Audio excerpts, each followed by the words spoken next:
Hello friends. आज का जो जो ईवीएस का क्वेश्चन है वो है 116 नंबर 116 नंबर क्वेश्चन में ऐसा आया था। बोला है कि which energy is converted into electrical energy by solar cell. पहले हम लोगों को सोलर सेल समझना है, उसके बाद ये क्वेश्चन का आंसर अपने आप आ जाएगा। बोला है कि सोलर सेल, आप लोग शायद सोलर देखिए होगा। जो सोलर मॉड्यूल है, सोलर मॉड्यूल से सिर्फ एक टू ही ये सोलर मॉड्यूल है। ओके, जो बाज़ार में मिलता है solar module. Okay, solar module से आप लोग देखने से इसे मिल जाएगा। ओके, उसके बाद सिर्फ एक तो इस सेल को हम क्या बोलेगा, सोलर सेल। और सोलर मॉड्यूल अगर हम 3-4 तो सोलर मॉड्यूल एक साथ लगा दिया तो उसको क्या बोलेगा, सोलर पैनल। ओके, जो सोलर सेल है सिर्फ एक तो सेल को, जो सोलर मॉड्यूल से एक तो सेल को हम लोग क्या कहेगा, सोलर सेल और फोटोवोल्टेइक सेल इसे बोलेगा। ओके, जो क्या होता है, बोला है कि which energy is converted into electrical energy by solar cell. हम लोग को पता है जो एनर्जी ऑफ सनलाइट को हम लोग क्या कहते हैं, सोलर एनर्जी कहते हैं, और फोटोवोल्टेइक एनर्जी भी कहते हैं। ओके, सो जो सोलर एनर्जी है मतलब सनलाइट का एनर्जी जब ये सोलर सेल में पड़ता है तो वो एनर्जी को क्या करता है, इलेक्ट्रिकल एनर्जी में कन्वर्ट करता है बाई कन्वर्टर। ओके, सो इस क्वेश्चन का जो आंसर होगा, मतलब हम समझ लेते हैं। अगर मान लो कि सनलाइट या जो सोलर एनर्जी है मतलब सनलाइट का, ये solar energy solar energy from sunlight sunlight से सोलर एनर्जी सोलर सेल में यह में आया। सो यह में कुछ फोटोवोल्टिक इफेक्ट होता है। उसके बाद ये जो है, यहाँ से क्या होता है, एनर्जी प्रोड्यूस होता है। ये एनर्जी कन्वर्टर भी रहेगा। ये कन्वर्टर क्या करता है, ये सोलर एनर्जी को इलेक्ट्रिकल एनर्जी में कन्वर्ट करता है। सब मान लो कि यहाँ में कन्वर्टर है। ओके, वो कन्वर्टर से क्या होता है, इलेक्ट्रिकल एनर्जी देता है। ओके, इलेक्ट्रिकल एनर्जी देता है, तो सोलर एनर्जी से डायरेक्टली टू इलेक्ट्रिकल एनर्जी। बोला कि which energy is converted into electrical energy by solar cell. जो ये सोलर सेल है, ये सोलर सेल कौन सा एनर्जी को कन्वर्ट करता है इलेक्ट्रिकल एनर्जी में, तो इसका ये आंसर होगा कि solar energy by solar cell. Okay, converted into electrical energy.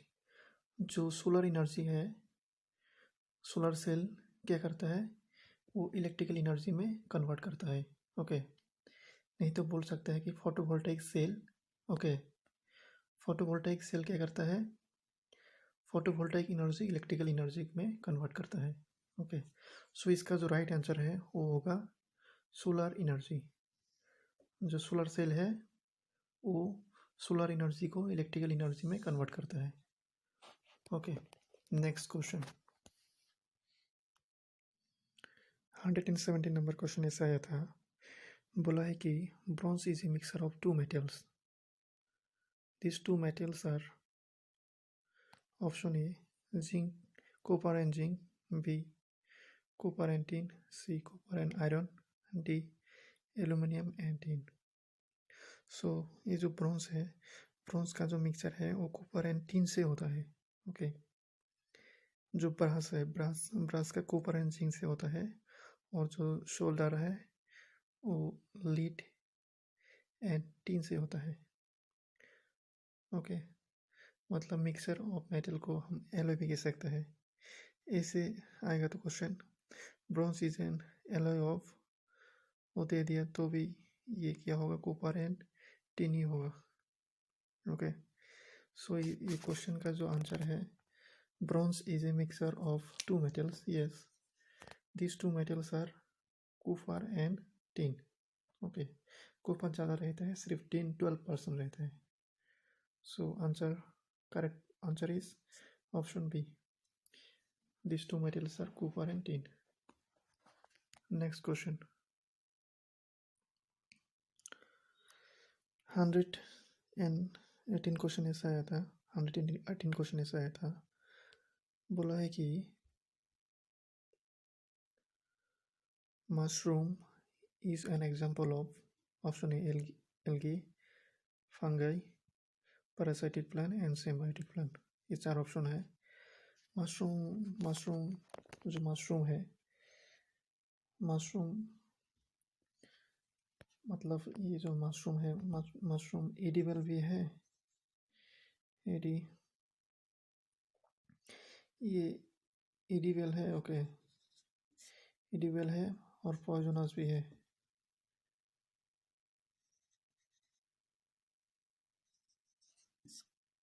Poisonous भी है, ओके. सो मशरूम का जो मतलब ये कौन सा फंगाई, ये एक तो क्या है, फंगाई है. मशरूम जो है वो फंगाई है, ओके. किंगडम फंगाई में वो पड़ता है, okay.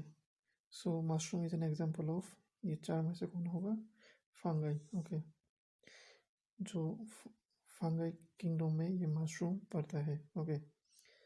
So mushroom is an example of fungi.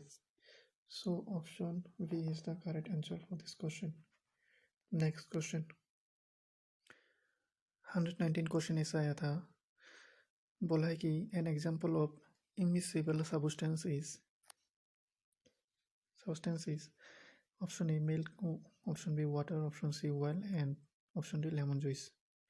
पहले हम लोग को समझना है कि what is miscible and what is immiscible. miscible का मतलब है जो अगर दो हम कोई अल्कोहल एंड वाटर लिया है, वो क्या होता है, अल्कोहल वाटर से पूरा सॉल्यूशन हो जाता है ना, मतलब पूरा मिक्स हो जाता है. कोई हम लोग डिस्टिंग नहीं कर सकता है कि ये मिल्क है, ये वाटर है, सॉरी ये अल्कोहल है, ये वाटर है, मतलब कि पूरा मिक्स हो जाता है, ओके. जैसे सॉल्ट एंड वाटर्स पूरा मिक्स हो जाता है, sugar and water, milk and water, water with water mix हो जाता है, लेमन जूस एंड वाटर, ये सब क्या है, मिक्सिबल है. और इमिसिबल मतलब जो मिक्स नहीं होता है. जैसे कि हम वाटर में केरोसिन रख दिया, सो क्या होगा, केरोसिन वाटर के ऊपर में आ जाएगा ना, हम देख सकते हैं केरोसिन है, लेयर फॉर्म हो जाता है, केरोसिन ऊपर में आ जाएगा और वाटर नीचे में रहेगा. सो ऊपर में एक तो लेयर हो जाता है केरोसिन का ना. सो ये क्या है, इमिसिबल है. जैसे सैंड एंड वाटर का, carbon tetrachloride and water, chloroform and waters, coconut oil and water, जो भी ऑयल है, अगर हम सोचो कि मस्टर्ड ऑयल एंड वाटर करने से पूरा वाटर से मिक्स नहीं होता है, ओके. इसे रख देगा तो क्या, वाटर एंड मस्टर्ड ऑयल रख देगा तो वो ऊपर में आ जाता है. सो जो है ये चार ऑप्शन में से जो मिल्क है वो तो वाटर से मिक्स हो जाता है, वाटर है, वाटर भी वाटर से मिक्स हो जाता है, लेमन जूस ये भी मिक्स हो जाता है, मगर जो ऑयल है ये नहीं मिक्स होता है. सो यहाँ में जो तीन है, जो मिल्क, वाटर, लेमन जूस, ये सब क्या है, मिक्सिबल सब्सटेंस है और लिक्विड कह सकते हैं.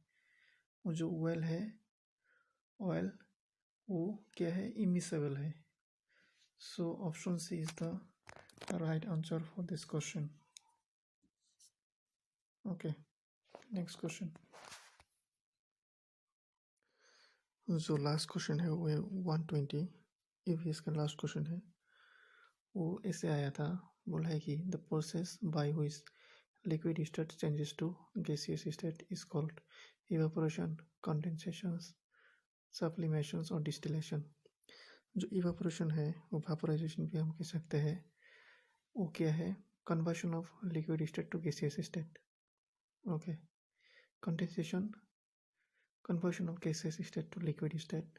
Sublimation क्या है, liquid state to gaseous state without passing through, sorry, solid state to gaseous state without passing through liquid state, जो सब्लिमेशन है। और डिस्टिलेशन क्या है? डिस्टिलेशन, मान लो कि हम लोगों के पास क्या है, सॉल्ट सॉल्यूशन है। ओके, सॉल्ट सॉल्यूशन हम लोगों को pure water, salt free water निकलना है, तो हम कैसे निकल सकते हैं? डिस्टिलेशन से। सो डिस्टिलेशन जो है वो क्या है? Joint process of evaporation and condensation.